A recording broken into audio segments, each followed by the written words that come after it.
السلام علیکم ناظرین، میں ہوں آپ کا میزبان محمد اورنگزیب۔ پروگرام پارٹی رنگ کے ساتھ آپ سے مخاطب ہوں۔ میرے ساتھ مہمان شخصیت پروفیسر رفیق بٹی صاحب موجود ہیں۔ پروفیسر صاحب، سب سے پہلے جو آزاد کشمیر کی اسپیشلی موجودہ سیاسی صورتحال ہے اس کے بارے میں بات چیت کریں گے۔ موجودہ سیاسی صورتحال میں جو حکومت ہے آزاد کشمیر کی، یہ جتنے پیچھے معاملات ہوئے ہیں، یہ جو عوامی حقوق کی تحریک چلی ہے، اور اس کے بعد اس سارے سینیریو میں جب آپ حکومت آزاد کشمیر کو کہاں پہ دیکھتے ہیں، ان کا کیا کردار ہے اس سارے معاملات میں؟ بسم اللہ الرحمن الرحیم۔ عزیزم محترم اورنگزیب جی کے 47 میں 4 اکتوبر کو حکومت بنی تھی ایک غلام نبی گلکار کی سربراہی میں۔ اس کو انقلابی حکومت قرار دیا گیا تھا، عبوری انقلابی حکومت تھی۔ صحیح۔ اس کے بعد یہ 4 اکتوبر کی بات کروں، 47 کی بات کروں۔ صحیح۔ اس کے بعد دوسری حکومت بنی جس کو ہم 24 اکتوبر کی حکومت کہتے ہیں، جو حکومت آزاد کشمیر، جو سردار ابراہیم کی سربراہی میں صدارت میں یہ حکومت بنی تھی، پہلی حکومت بنی تھی۔ یہ بیس سمجھ لیں کہ یہاں سے شروع ہوتا ہے عمل۔ صحیح۔ بنی کیوں تھی کہ جناب ہم یہ انقلابی یا عبوری حکومت اس لیے بنا رہے ہیں کہ ہم اس ریاست کو اس کی آزادی کی جنگ لڑیں گے یا آزاد کروائیں گے، جنگ لڑیں گے جیسے بھی ہے، یعنی چاہے وہ سفارتی جنگ ہے، چاہے وہ ہماری دوسری جنگ ہے۔ آزادی کا بیس کیمپ بنایا گیا تھا، اور بیس کیمپ کی ذمہ داریاں باقاعدہ مخصوص تھیں۔ اس میں، اس لائحہ عمل میں، اس ڈکلریشن میں یہ بات تھی کہ ریاست مطلب کہ یہ حکومت کیا کرے گی، یقیناً سوائے اس کے کہ وہ ریاست کو آزاد کروا کر اس کا مستقبل کا فیصلہ کرے گی۔ اور یہ بات ہندوستان کے آئین میں بھی ہے کہ ریاست کے مستقبل کا فیصلہ ہونا ہے، اور یہ پاکستان کے آئین میں بھی ہے۔ پاکستان کے آرٹیکل 257 جو ہے اس کو آپ پڑھیں۔ ابھی بھی پچھلے دنوں میں اسلام آباد ہائی کورٹ میں جو انہوں نے آزاد کشمیر کو ایک فارن ٹیریٹری بتایا۔ دیکھیں حقائق بعض اوقات خود بھی کھل جاتے ہیں۔ بالکل۔ بعض اوقات بندہ جو ہے نا کچھ کہنا اور چاہتا ہے تو نکل کچھ اور جاتا ہے۔ لیکن یہ جو عوامی تحریک شروع ہوئی ہے نا، اس میں کافی سارے حقائق کھلے ہیں، وہ کھلیں گے، عوام کو پتہ نہیں تھا، ابھی کھلیں گے، ابھی کھلیں گے، ابھی تش تش بام ہوں گے، زمین اگلے گی، راز آسمان سے جناب اتریں گے فرشتے، آپ فکر مت کریں، چونکہ دبے ہوئے ہیں نا۔ تو میں جو آپ کا سوال یہ تھا کہ حکومت آزاد کشمیر کی حکومت کا کیا کردار رہا ہے، کیا کردار ہونا چاہیے، تو پہلا کردار تو یہ بنتا ہے کہ وہ منظم کرے آزاد کشمیر کے اندر، یعنی جس کو ہم پاکستان کنٹرولڈ ایریا ہے، جس کو ہم آزاد کشمیر کہتے ہیں، پاکستان کے زیر انتظام ہے اور ہندوستان کے زیر انتظام علاقہ ہے، اور بہت بڑا علاقہ ہے، کچھ اقصائے چین میں بھی ہے اور کچھ ادھر بھی ہے، گلگت بلتستان کے علاقے بھی ہمارے علاقے ہیں۔ گلگت بلتستان کا ذکر ہر بار ہمیں کرنا چاہیے، کسی بھی گفتگو میں، کسی بھی بحث میں، کسی بھی معاملے میں ہمیں گلگت بلتستان کا ذکر خیر ریاست کا حصہ ہے، ریاست کا حصہ ہے، کوئی شک کوئی شبہ والی بات نہیں ہے۔ اگرچہ کہ کچھ ہمارے ناعاقبت اندیش سیاستدانوں نے یا دانشوروں نے یا سو کالڈ ماہرین نے گلگت بلتستان کو شروع سے ہی الگ رکھنے کی کوشش کی ہے، جبکہ وہ ہماری ریاست کا حصہ ہے۔ تو مقصد تھا ریاست کو یکجا کر کے اس کی آزادی کو یقینی بنانا، اور اگر ضرورت پڑے کہ مطلب کہ عصری حالات کے مطابق کیا ہم ہندوستان کے ساتھ جا سکتے ہیں یا پاکستان کے ساتھ جا سکتے ہیں یا اپنا آپشن استعمال کر سکتے ہیں، اس کے لیے حکومت آزاد کشمیر پہلے بھی 4 اکتوبر کی بھی اسی لیے بنی تھی اور 24 اکتوبر کی بھی اس لیے بنی، باقی کوئی مقصد نہیں تھا۔ یہ بعد میں پھر لوگوں کو ریاست کی آزادی کی بجائے اپنی تعمیر و ترقی کا جو جوش ہے نا، وہ جذبہ اور علاقائی اور قبیلائی تعصبات کا بیج بویا گیا، اور لوگوں کی فکر کو یکجا کرنے کی بجائے ان کو پارا پارا کرنے کے لیے حربے استعمال کیے گئے۔ اس میں ہمارے حکمران آزاد کشمیر کے زیادہ ذمہ دار ہیں، کیونکہ مسئلہ تو کشمیری کا ہے نا، کشمیروں کا ہے نا۔ پاکستان کو یا عالمی عوام دنیا کو یا باہر کی دنیا کو یا مبصرین کو یا دیکھنے باہر سے آنے والوں کو آپ نے اور میں نے بتانا ہے نا، بالکل، کہ ہمارا کیا مسئلہ ہے۔ اب پاکستان اور ہندوستان تو نہیں بتائیں گے نا, وہ تو یہی بتائیں گے کہ یہ تقسیم ہند کا ایجنڈا ہے, یہ پاکستان کا حصہ ہے, یا انڈیا کہتا ہے کہ یہ ٹوٹ ٹانگ ہے. انہوں نے یہ بتانا ہے. لیکن ریاست کی کیا حیثیت ہے, کیا حیثیت تھی, کیا ہونی چاہیے, اس کا مستقبل کیا ہے, یہ یا آپ نے بتانا ہے یا میں نے بتانا ہے, یا سردار ابراہیم نے بتانا تھا, یا سردار قیوم صاحب نے بتانا تھا, یا بیرسٹر سلطان محمود نے بتانا تھا, یا آپ اور میں آج بیٹھے ہوئے اس پر بات کر رہے ہیں. تو جو ہماری ذمہ داری تھی ہم نے بالکل نہیں 70 سالوں میں کچھ نہیں کیا. اور ہر بار یعنی 47 سے لے کر 4 اکتوبر یا 24 اکتوبر سے لے کر تاحال ہمارے ریاست جموں کشمیر کے حکمران, شاید ان کی مسلطیں ہیں یا کوئی پرابلم ہے ان کے ساتھ, یا کوئی خوفزدہ ہے, یا کوئی خدا نخواستہ کوئی اور علت ہے. علت کا مطلب آپ سمجھتے ہیں جی بالکل, کہ ہم اپنے کیس کو پلیڈ نہیں کر سکے, اس میں کوئی دو رائے نہیں ہے. اور اس کا خمیازہ کشمیری قوم بھگت رہی ہے. بالکل, صرف کشمیری قوم نہیں بھگت رہی, ہندوستان کے عوام بھی بھگت رہے ہیں, اور پاکستان کے عوام بھی بھگت رہے ہیں, اور گرد و نواح کے باقی ممالک بھی ظاہر ہے وہ بھی تو ظاہر ہے جڑے ہوئے ہیں نا. جڑے ہوئے ہیں بالکل. تو اگر ایک بیماری لگ جائے نا تو وہ بیماری کے جراثیم دوسرے ملکوں میں بھی چلے جاتے ہیں, 100%. ادھر بھی چلے جاتے ہیں. اچھا, بیرون ملک جو کشمیری ہیں ان کا اس سارے معاملات پہ کیا کردار ہونا چاہیے, کیا ان کی ذمہ داری؟ پہلی بات یہ ہے کہ میں بیرون ملک بیٹھے ہوئے تمام کشمیری جو ہے باشندے, ریاستی باشندے جو ہیں, ان کو یہاں سے سلام کرتا ہوں کہ انہوں نے جہاں کہیں بھی ہیں, امریکہ میں ہیں, جاپان میں ہیں, برطانیہ میں ہیں, ہانگ کانگ میں ہیں, میں گیا ہوں وہاں بھی, یا کہیں بھی ہیں, اسٹیٹس میں ہیں, جہاں کہیں بھی ہیں, انہوں نے کم از کم اپنے کشمیر کو نہیں بلایا, ریاست کو نہیں بلایا ہوا. بے شک. ٹھیک ہے, کچھ لوگ شاید پاکستانی زیر نظام کشمیر سے بیرون ملک دوروں پر جاتے ہیں تو وہ اپنی لابیاں بناتے ہیں, تو ان میں چھوٹا موٹا وہ تھوڑی بہت بیماری پھیلا دیتے ہیں. 100%. لیکن مجموعی طور پر بیرون ملک تمام کشمیری ایک بات پر متفق ہیں. میں یہاں بھی مجھے 1.5 سال ہو گیا ہے نیو یارک میں آئے ہوئے. یہ دنیا کا مضبوط ترین ملک ہے, اور یہ شہر اس ملک کا بڑا مؤثر اور بڑا مضبوط اور بڑا ملٹی ڈائمینشنل قسم کا یہ شہر بھی ہے. تو اس کے اندر میں نے جتنی بھی کشمیری سے ملا ہوں, ان کے دلوں کے اندر کشمیر کی محبت ہے, مطلب جغرافیائی وحدت اور سیاسی حاکمیت کا جذبہ موجود ہے, اور وہ حق بجانب ہے. یہ نہ پاکستان کے خلاف کوئی بات ہے, نہ ہندوستان کے خلاف کوئی بات ہے. اس لیے کہ 76 سالوں سے ہندوستان اور پاکستان اس مسئلے کو سلجھاتے بے بس بھی ہو چکے ہیں, اور بالکل ہی غریب نادار بھی ہو چکے ہیں. ادھر جو انڈیا والے ہیں وہ بھی کشمیر پر قبضہ کرنے کے لیے کبھی پرتھوی کا تجربہ کرتے ہیں, کبھی کسی ترشول کا تجربہ کرتے ہیں, کبھی کوئی اور مطلب اسلحہ تیار کرتے ہیں. وہ ویسے کشمیر کے لیے کرتے ہیں, کشمیر کے لیے کوئی ایشو نہیں ہے. کوئی ایشو نہیں ہے. اور پاکستان کا بھی یہی حال ہے, پاکستانی بھی یہی کہتے ہیں کشمیر کو آزاد کروانا ہے, اور یہ ہم سب کچھ, بلکہ بے شک عوام بھوکی مر جائے. بلکہ لوگ پاکستان کے حکمران بعض اوقات یہاں تک بھی کہتے ہیں جی ہم سب کچھ کشمیریوں کے لیے کر رہے ہیں. اور بھائی آپ سب کچھ کشمیریوں کے لیے کر رہے ہیں تو کشمیریوں کو تو موقع دو نا, وہ بھی اپنے لیے کچھ کریں. کشمیریوں کو بھی تو کچھ موقع دو. ان کو تو اپنی عوام کا بھی تو سوچیں, جن کو کھانا نہیں مل رہا, جن کے مسائل دیکھیں. نہیں کہ ہم کشمیر کے لیے سب کچھ کر رہے ہیں, تو وہ کشمیر جس کے لیے یہ کر رہے ہیں ان کشمیریوں کو بھی کچھ موقع دینے کہ وہ بھی اپنے لیے کچھ کرے. تو جب ہم کچھ کرتے ہیں تو یا انڈیا کے ایجنٹ ہو جاتے ہیں یا پاکستان کے ایجنٹ ہو جاتے ہیں. اس لیے کہ ان کی کشمیر پالیسی چاہے انڈیا کی ہے چاہے پاکستان کی ہے, یہ ناقص ہے, اور انہوں نے تجربات کر لیے ہیں.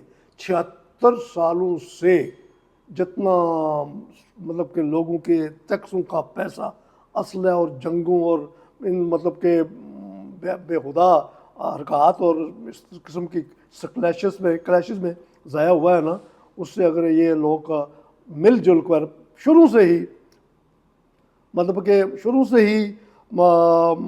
کشمیر کے حوالے سے جو ہری سنگھ کا موقف تھا, یا کشمیر کے حوالے سے جو شیخ عبداللہ کا موقف تھا, یا کشمیر کے حوالے سے KH خورشید کا موقف تھا, یہ بڑے لوگ ہیں, کوئی مانے یا نہ مانے, بڑے لوگ تھے, ان کا ویژن کلیئر تھا.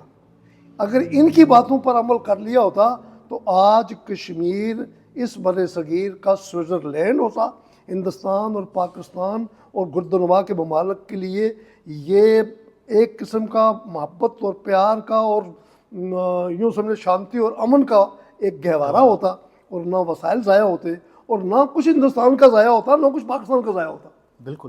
اچھا, یہ جو استحکام پاکستان کی ریلی آزاد کشمیر میں, وہ کیا ثابت کرنا چاہتے ہیں؟ ان کو پتہ ہے کہ عوام ان کے ساتھ نہیں ہے, سارے معاملات ہیں, وہ یہ کیا ان کو شاہ سے کہتے ہیں کہ شاہ سے پتہ نہیں کہ شاہ اس کے زیادہ وفادار ہے. جی ہاں, شاہ سے زیادہ وفادار ہے.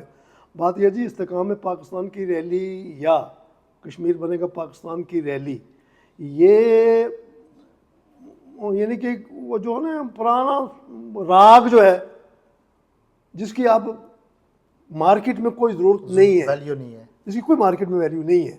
اور چونکہ اس راگ کے اندر کوئی سر ٹھیک تھی ہی نہیں, یہ راگ تو تھا, سر نہیں تھی, مٹھاس نہیں تھی, لذت نہیں تھی, بس راگ ہے اٹوٹ انگ کا اور الحاق کا. اندر کیا ہے؟ اندر کچھ بھی نہیں ہے. وہ عوام جان چکی ہے. اب یہ چونکہ راز جو ہیں آہستہ آہستہ جو تش تزبام ہوتے ہیں نا, زمین راز اگلتی ہے, خزانے نکلتے ہیں, نئی نئی چیزیں آتی ہیں, دنیا آگے بڑھ رہی ہے, انٹرنیشنل میڈیا ہے اور بہت زیادہ ایکٹیو سوشل میڈیا ہے. اب وہ جو چیزیں یہ چھپا چھپا کے پچھلے 76 سالوں سے رکھتے رہے ہیں نا, اب وہ ساری جو ہے نا وہ سامنے آ رہی ہیں. اب لوگوں کی آنکھیں کھل گئی ہیں کہ نہ ہندوستان کشمیر کی آزادی کا عمل ہے, یعنی خواہش رکھتا ہے, کشمیر کے وسائل کا تو امید رکھتا ہے کہ وسائل ہیں, کشمیریوں کی آزادی کی بات اس کے نزدیک بھی کچھ بھی نہیں ہے. اور اگر ہم پاکستان کی بات کریں تو پاکستان کا بھی جو کشمیر کا موقف اس لیے مضبوط نہیں ہے کہ انہوں نے کبھی بھی کشمیریوں کو اس کا حصہ نہیں بنایا. جن کا یہ کیس ہے, کیس آپ کا ہے اور میرا ہے, اور بات کوئی تیسرا آدمی کر رہا ہے, تو دنیا کیسے مانے گی کہ یار جن کی آزادی کا مسئلہ ہے وہ سامنے کوئی نہیں آ رہے, ان کو پتہ نہیں ہے, پتہ نہیں کیا ہو رہا ہے, کیا ہو رہا ہے. تو یہ مذاق ہے نا. اچھا, یہ اس مذاق کو ختم ہونا چاہیے. ڈسٹرکٹ کوٹلی میں بھی ہمارے علاقے میں بھی ریلی کا اہتمام کیا گیا کافی بڑی, اور گزشتہ دنوں جو نام نہاد وزیر اعظم ہیں انہوں نے بھی آزاد کشمیر عثمانی میں کیا, اور سردار عتیق صاحب نے بھی اپنا اس میں حصہ ڈالا. تو اب کیا دیکھتے ہیں کہ یہ ایکچولی یہ کیا تھا؟ یہ تھا کہ جو کچھ ہمارے زعماء نے, سیاسی قائدین نے, ہمارے لیڈران کرام نے, جن کی پاکستان زیر نظام کشمیر جو ہے اس کے جو قائدین سیاستدان یا خاندانی سیاستدان جو ہے, انہوں نے پچھلے اتنے عرصے میں جو فصل کاشت کی تھی نا, اب اس فصل پر باہر سے کچھ جانور اثر انداز ہونے لگے ہیں. بالکل, وہ جانور جانور کا لفظ میں احتیاطاً استعمال کر دیا ہے, میں معذرت چاہوں گا. اس فصل پر اس کے اصل جو مالک ہیں وہ آ گئے ہیں قبضہ کرنے کے لیے. اب ظاہر ہے اس فصل سے وہ تمبر کے سوٹے لے کے کھڑے, وہ تمبر کی سوٹیاں لے کے کھڑے. اب ان کا بنے گا کیا؟ بنے گا یہ کہ ان کو چاہیے کہ عوام کی جو رائے ہے, زبان خلق را نقارہ خدا سمجھو, ان کے ساتھ ہو جائیں اور کہیں کہ ٹھیک ہے ہم نے کوشش کی, یہ کہیں ہم نے کوشش کی کہ عصری تقاضوں کے مطابق, چونکہ ان کے پاس بھی تو اختیار نہیں تھے نا. ہمارے جو قائدین ہیں آزاد کشمیر کی جو لیڈرشپ ہے, سچی بات یہ ہے کہ ایک بار مجاہد اول سردار محمد عبد القیوم خان صاحب نے یہ کہا تھا کہ میں تو چپڑاسی نہیں بھرتی کر سکتا, کہ ان کا بیان ہے. ہمیں پتہ ہے کہ ان کی مجبوریاں رہی ہیں, لیکن کم از کم ایک بار دلیری سے, ایمانداری سے یہ بات عوام کو کہے کہ یار ہمارے اختیارات اتنے ہی تھے جتنا ہم نے کیا ہے. بالکل. تو اب آپ کا زمانہ ہے, آگے آئیں, ہم آپ کے ساتھ ہیں. چاہیے کہ یہ ہمارے قائدین استحکام پاکستان کی ریلی اگر کرنی ہے نا, استحکام پاکستان, میں سمجھتا ہوں کہ غلطیوں کا اعتراف کر دینا چاہیے. استحکام پاکستان اس میں ہے کہ پاکستان سے فنڈ لے کر اپنے لوگوں کی ترقی کرنے کی بجائے وہ فنڈ جو ہیں وہ آزاد کشمیر یا آزاد کشمیر کے لوگوں کے لیے استعمال کریں. یہ استحکام پاکستان ہے کہ یہ اپنے لوگوں کے لیے جابز لینی ہے, اپنے لوگوں کے لیے ترقی کرنی ہے, اپنے لوگوں کے لیے یہ سوچنا ہے. یہ راجہ صاحب وزیر اعظم بن گئے ہیں, یہ چودھری صاحب صدر بن گئے ہیں, یہ تو ہمارے لیے نقصان دہ ہے. ان باتوں سے بالکل نکل آئیں, اس کا کوئی وقت نہیں ہے. یہ ٹائم لیپس ہو چکا ہے. یہ ختم ہو چکا ہے. بالکل فریش ہو کے ایمان کو تازہ کر کے تازہ وضو کرے اور عوام کے جو جذبات اور احساسات ہیں اور جو عوام چاہتی ہے اور عوام جو چاہتی ہے زبان خلق را نکارہ خدا سمجھو. عوام جو کہتی ہے سچ کہتی ہے. بالکل بالکل 70 سال انہوں نے دیکھ لیا نا. ہاں. انہوں اس سے آگے اور کیا دیکھیں گے؟ اور یہ عوام کی جو آواز ہے یہ نہ ہندوستان کے خلاف ہے نہ پاکستان کے خلاف ہے. اس کو کسی صورت میں بھی اور ایک کسی کی اماں پر بھی نہیں آواز اٹھائی جا رہی. بالکل نہیں ہے. یہ تو بالکل یہ انڈیپینڈنٹ آواز ہے. نیچر جو ہے نا کہ فطرت. میں صورت اقبال کا شعر یاد آ گیا. میں صورت گل دست صبا کا نہیں محتاج کرتا ہے میرا ذوق جنوں میری قبا چاک.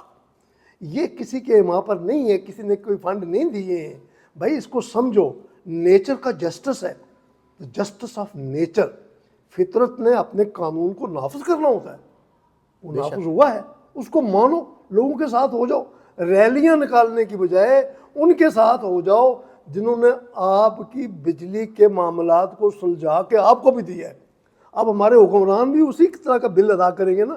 چاہیے تھا کہ خود حکمران بجلی کا بل ڈاؤن کرواتے. بالکل عوام نے حکمرانوں کو ڈاؤن کر کم کے کر کے دیا. بالکل. اچھا یہ جو ہمارے جو وزراء ہیں جو ڈسٹرکٹ کوٹلی کے چودھری یاسین صاحب, آپ نے بیٹے کو انہیں وزیر بنا دیا, وہ اسی چکر میں لگے ہوئے ہیں کہ کہیں سے ہماری فیملی کے حالات بہتر ہو جائیں. لوگوں کے بارے میں تو کسی کو خیال نہیں ہے. اصل میں یہ کلچر جو ہے نا, خاندانی کلچر, قبیلائی کلچر, علاقائی کلچر, یہ پروان چڑھا ہے پاکستان سے. پاکستان آج بھی فیوڈلزم کی زد میں ہے. آج بھی اسمبلی میں بیٹھے وہ کیا نام تھا ہمارا سابقہ جو وزیر خزانہ تھا,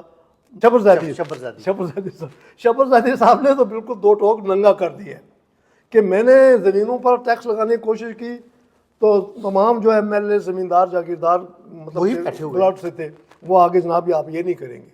میں نے جو ہاؤسنگ سوسائٹیز تھیں ان پر کوئی ٹیکس لگانے کی کوشش کی پاکستان کے خزانے کو تھوڑا اپ کرنے کے لیے, تو وہ سارے لوگ وہی ایم ایل ایز وہی وزیر مشین میرے پاس آ گئے. یہ نہیں کیا ہوا. میں نے فیکٹریوں پر, شوگر کی فیکٹریوں وغیرہ پر جو تھیں ان پر ٹیکس لگانے کی کوشش کی, وہ بھی سامنے آ گئے. تو مجھے صرف یہ اس بات پہ لیے چھوڑا گیا کہ میں غریب عوام کا پیٹ کاٹوں, ان پر ٹیکس بڑھاؤں, وہ بھی انڈائریکٹ ٹیکس, تاکہ وہ پہلے ہی بیچارے خودکشیاں کرتے ہیں اور مزید جو بچ گئے وہ بھی خودکشی کریں یا ملک چھوڑ دیں. سارا پاکستان تو ملک, سارے پاکستانی تو ملک سے بھاگ رہے ہیں. کیوں بھاگ رہے ہیں؟ بہت بڑا سوال ہے, بہت بڑا سوال ہے. کیوں لوگ اپنا ملک چھوڑ رہے ہیں, اپنی زمین چھوڑ رہے ہیں, اپنے بچوں کو چھوڑ رہے ہیں, اپنی بیویوں کو چھوڑ رہے ہیں, کیوں پاکستان کو چھوڑ رہے ہیں؟ اس پر پاکستان کے حکمرانوں کو اور آزاد کشمیر والوں کو بھی, کیونکہ یہ ہمارے آزاد کشمیر والے جو سیاسی کلچر فالو کرتے ہیں نا, وہ پاکستانی سیاسی کلچر اسی ڈگر پہ چلتے ہیں. انہوں نے بھی وہی جیسے پاکستانی جو سیاستدان ہیں وہ لوگوں کو تھانے کے ذریعے کنٹرول کرتے ہیں, آزاد کشمیر میں بھی وہی صحیح ہے نا. اور یہ جو پیسہ ہے نا یہاں سے آزاد کشمیر سے لوٹ کے تو یہ جاتا ہے زرداری کے پاس, یہ جاتا ہے وہ کیا نام ہے نواز شریف کے پاس. وہی کلچر اور زیب صاحب یہ بڑی دردناک باتیں ہیں, ان کو نہ ہی کھولیں تو بس یہ موقع بھی نہیں ہے ان باتوں کو کرنے کا. اچھا میرا آخری یہ سوال ہے کہ نوجوانوں کے لیے کیا پیغام ہے کہ وہ کیسے کشمیر کے لیے اپنی آواز بنیں, کشمیر کے حالات کو بہتر کرنے میں دیکھیں, پہلی بات یہ ہے کہ اب تک آزاد پاکستان کے زیر نظام آزاد کشمیر جو ہے اس کے اندر جتنے تعلیمی ادارے قائم ہوئے ہیں, ان تعلیمی اداروں کے اندر جو نوجوان نسل پروان چڑھی ہے, میں خود بھی 30-40 سال تک تعلیمی اداروں کے ساتھ منسلک رہا ہوں, تو یقیناً یہ ان اساتذہ کرام کی دین ہے, یہ ان کی تعلیم ہے کہ ایک ایسی نسل سامنے آ گئی ہے جو معاملہ فہم ہے, جو معاملات کو سمجھ چکی ہے. یہ ویسے ہی اچانک نہیں اکٹھے ہو گئے. بالکل یہ جو عوامی تحریک تھی حقوق کی بحالی کی, یہ کوئی اچانک نہیں ہوا. اس کے پیچھے ایک پس منظر ہے, ایک تحریک ہے, اساتذہ کی محنتیں ہیں. ہاں, اس کے پیچھے کچھ لوگوں نے کام کیے ہوئے, تبھی جا کے یہ پروان چڑھا ہے. تو بات سامنے واضح ہوئی ہے. تو نوجوانوں کو چاہیے جو ہمارے جہاں کہیں بھی ہیں, یعنی کشمیر کے حوالے سے بات کر رہا ہوں, وہ ریاست جموں کشمیر کی تاریخ اور جغرافیہ اور اس کی سیاسی تحریک اور اس کی جو موجودہ زمانے کے عصری تقاضوں کے مطابق اس کا مستقبل ہے, اس پر کام کریں اور اپنے آپ کو بالکل ویژن کلیئر کریں, ابہام نہ رکھیں. ہمارا مسئلہ یہی ہے کہ ہم وہم و گمان کا شکار ہوتے ہیں، یہ ہو جائے گا، ایسا ہو جائے گا، اس طرح ہو جائے گا، آگے یہ ہو جائے گا، میری نوکری چلی جائے گی، میرے والد صاحب ہیں منسٹر ہیں، ان کا معاملہ خراب ہو جائے گا. یہ نہ کریں. کچھ بھی نہیں ہوگا. جو اللہ تعالیٰ کو رب العزت کو منظور ہے وہی ہوگا، اور اس کا جو حتمی حکم ہے، جو اس کی حکمت ہے اور جو اس کی مشیت اللہ پاک کی، وہی ہوگی. لیکن ایک قوم کی حیثیت سے، ایک ملک کے باشندے یعنی کہ ریاستی باشندے ہونے کی حیثیت سے، ہم جہاں کہیں بھی میرے نوجوان ہیں ان کو اپنی ریاست کی تشخص کا، اس کی جغرافیائی سالمیت کا اور اس کو سیاسی حاکمیت پر ورک کرنا چاہیے. اور یہ مطالعہ پاکستان جیسی کتابوں کو چھوڑ کر جو حقائق ہیں ان کو جاننے کی کوشش کریں، اور حقائق کھل کے سامنے آ رہے ہیں. Thank you so much professor صاحب. آپ نے حالات حاضرہ پہ بڑا زبردست تجزیہ کیا. امید ہے کہ ناظرین آپ کو بھی پسند آیا ہوگا. اللہ تعالیٰ سے دعا ہے کہ اللہ تعالیٰ اس وطن جو ہماری ریاست ہے اس کو آزادی نصیب کرے، اور تاکہ جو کشمیری ہیں وہ بھی آزادی کا سانس لے رکھ سکیں. بہت شکریہ. آمین. بہت اچھا، شکریہ جی.